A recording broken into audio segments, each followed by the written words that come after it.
Hello, I'm Rick Hopkins, and, and this is my dream house, I guess you'd say. And plus, I thought I'd show you a few of my golden friends. There's Sunshine and Sheena and Big Luke and a couple other of my golden friends. I got 10 golden friends out here, but originally I saved up my money and kind of did this the old-fashioned way, and after I bought the land, I came out here and poured my slab, and a good brother of mine, Calvin Hopkins, he took off for 10 days and helped me frame up and have this house dried in. Sun up to sundown days, though, but we got her done, though. And after that, I saved up more money and came out here and piece by piece and built this house. And 3 years later, though, I'd finally have the house done. When I originally built it, I only had money for vinyl siding. And as a kid, I fell in love with the old house in Lake Worth that already 100 years old, and it was rocked up. And this old house was 100 years old plus and still standing and looking so fine.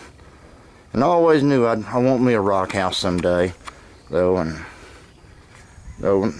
then this is the what once was the Great Barrier Reef, this part of Texas. And I take all 10 of my golden friends down in these ocean beds and let them swim and play and hunt. And then I started seeing all these weird rocks, stones, and fossils that was left behind by this ocean. And knowing what rocks always look like though, but these rocks is really something else. Never seen nothing like these. I came up with a really good idea. Well, I'd collect all these rocks and stones and I'd bring them on back home. And I'd rock them up on my house. Thinking maybe someday when I got them all laid out right before me, I could figure out what all these weird rocks and stones were, though.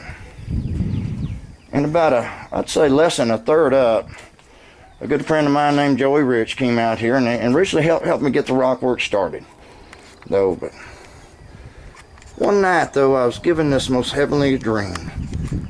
And in this dream, my father came to me. He told me he'd show me something that I'd once been able to see. He said, "I'll show you the greatest gold of your life." And I took a trip back, all the way back to right at the very end of the 9 months of darkness. And as I started coming into this most beautiful light,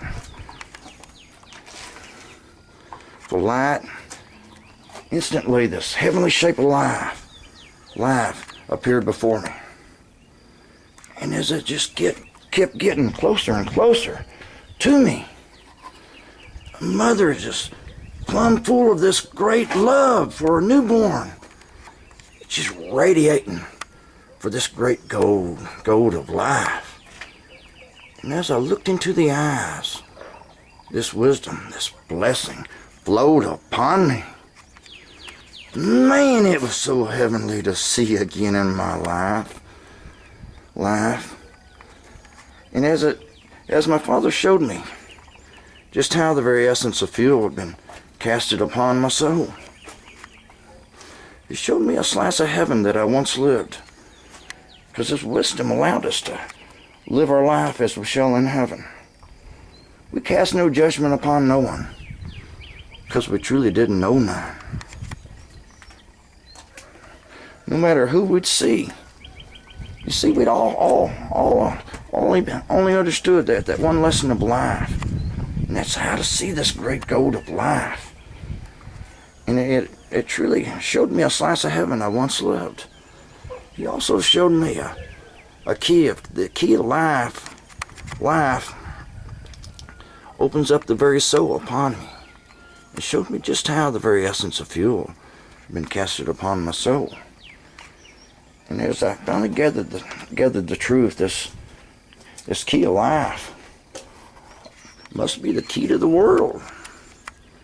because it opened up the whole world of brothers and sisters I truly get to see again. But the very next day, I go down in these ocean beds, and I started searching for no more but no less than the shape of life, even if it wasn't left in stone as it was. But I started looking at this great big huge stone that's coming right out of this canyon wall. And for the first time I looked past the outside, because the outside was just some sort of limestone. And I noticed this huge shape of life that was hidden on the inside of that stone. Man, I started slowly backing up. All of a sudden, my feet came out before me. Brother, I was ocean slammed to the very bottom of this ocean bed.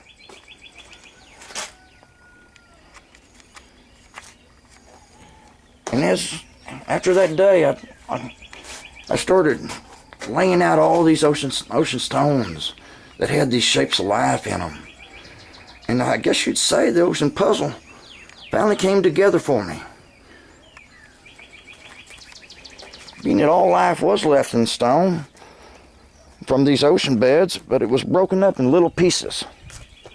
Very small pieces of this.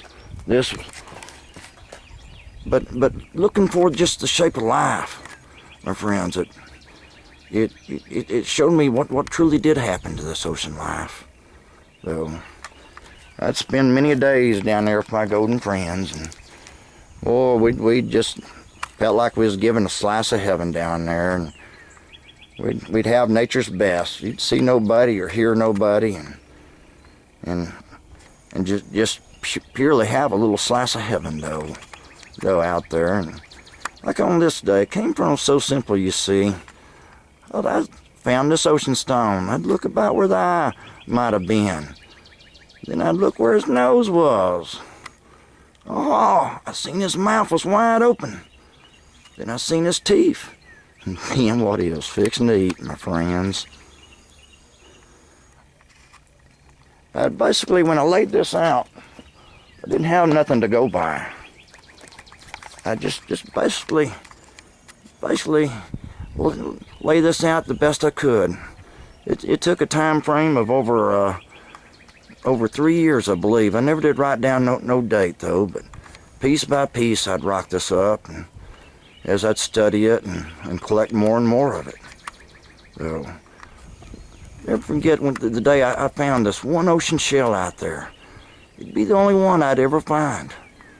It always stood out as a very beautiful sign what these ocean beds truly had in them, my friends.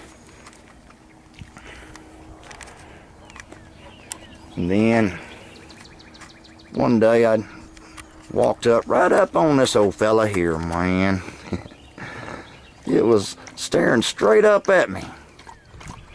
Man, I knew that someday I'd have this on this house, and I figured that cigar right there would say it all for my friends. Friendzo. I put up a couple of lessons just for me. Now and then I'd go down to WinStar and never spent a whole lot of money, just really a little bit of entertainment for me. But if I was seeking lucky symbols, I need to be aware of the one-eyed jackal that laid beneath. I have added a little bit of humor. You have to have a sense of humor when you set out and build something like this. It's really the only way that keeps you going sometimes, though. But I call these rocks and stones my ocean guardians. For all these years, they've actually guarded the secrets that these ocean beds truly had in them. And then, I try to cut down smoking. But I truly found these ocean guardians should really be something else someday. Look at this one. Got a dang old cigarette butt in his mouth, man. Oh man, these ocean guardians would be something else sometimes, my friends. Oh, they really pick on me about these cigarette butts. Look at this one right here. He's so bold, he think he got an eyeball socket, a mouth, with teeth, and look at that dang old cigarette butt. Man, I don't get no respect around here. But I embarked on something that I'd never in my life dreamed that after I started rocking this house. So 9 years later, I'd have 3 sides and the half a little bit more than and halfway up on the back side of this. It has been a very enjoyable thing though, but I always enjoyed it, going out in these ocean beds and beds with my golden friends, and I actually built this to share it with the world. So, because the wisdom that I'd actually found that solved this puzzle for me seemed to be solid gold, my friends, and I was hoping someday when this ocean fossil house has finally given birth upon this world, I believe no more than a little teaspoon of ocean life into a world as we know it of the old dinosaur bones. I believe that teaspoon of ocean life someday will become a mighty tidal wave and engulf this whole world of brothers and sisters. Show them that God-given wisdom that we'd all came into this world with. Show them that slice of heaven that we once all lived, and the key that opens up the very soul upon them. Show them the greatest gold their life had been given. Even though I know it really has been a long journey of mine,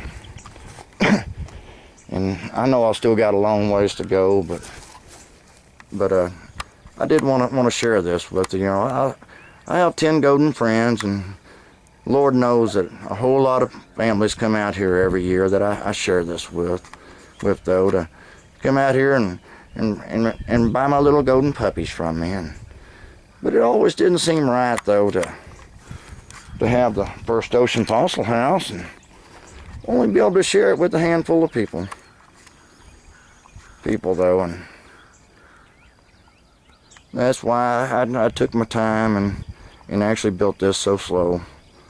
I was actually doing the first prehistoric ocean artwork though, and I thought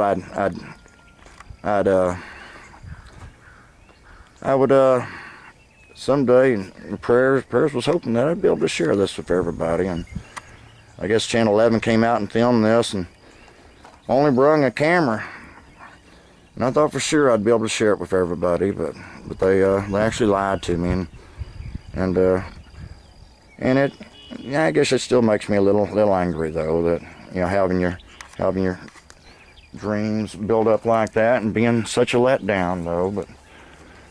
But this is your Texas Ocean Fossil House, and I'm Rick Hopkins, and wishing y'all all a mighty good day.